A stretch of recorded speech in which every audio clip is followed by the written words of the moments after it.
La Maison de la Transition écologique, c'est un bâtiment frugal, humble et porté par des acteurs engagés.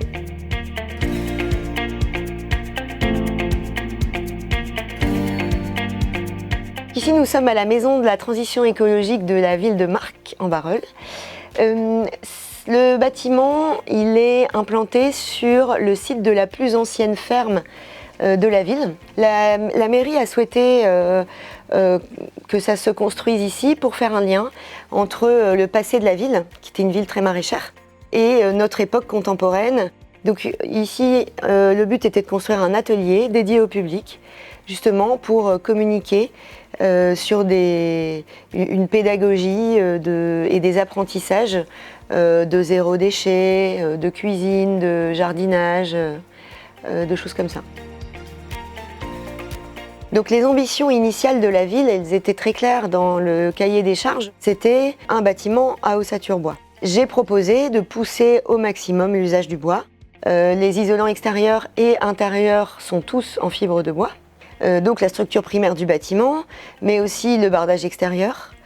Les revêtements intérieurs, les revêtements muraux, les panneaux du plafond qui étaient des panneaux acoustiques sont également en fibre de bois.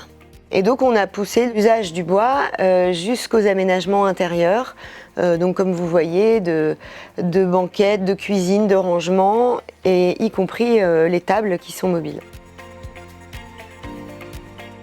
Il y avait une volonté de faire ce bâtiment en bois, donc il est à 80% en bois, avec une approche architecturale d'avoir une ossature avec 12 portiques apparents et d'utiliser des panneaux standardisés pour minimiser les chutes de bois.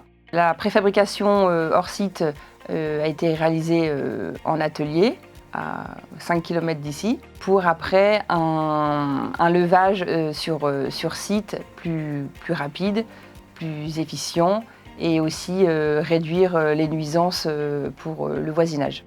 L'intérêt du bois pour les usagers, c'est cette flexibilité, pouvoir être démonté si besoin, voilà, le côté aussi très chaleureux du bois, du matériau, et ça favorise une qualité de l'air très confortable. Donc ce bâtiment, il est vraiment dédié au public.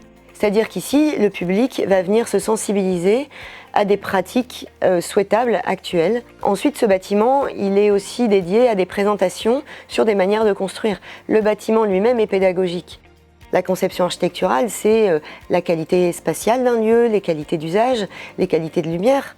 Mais évidemment que d'un point de vue technique, cette éco-responsabilité des entreprises, des architectes, des maîtres d'ouvrage, aujourd'hui, c'est une évidence.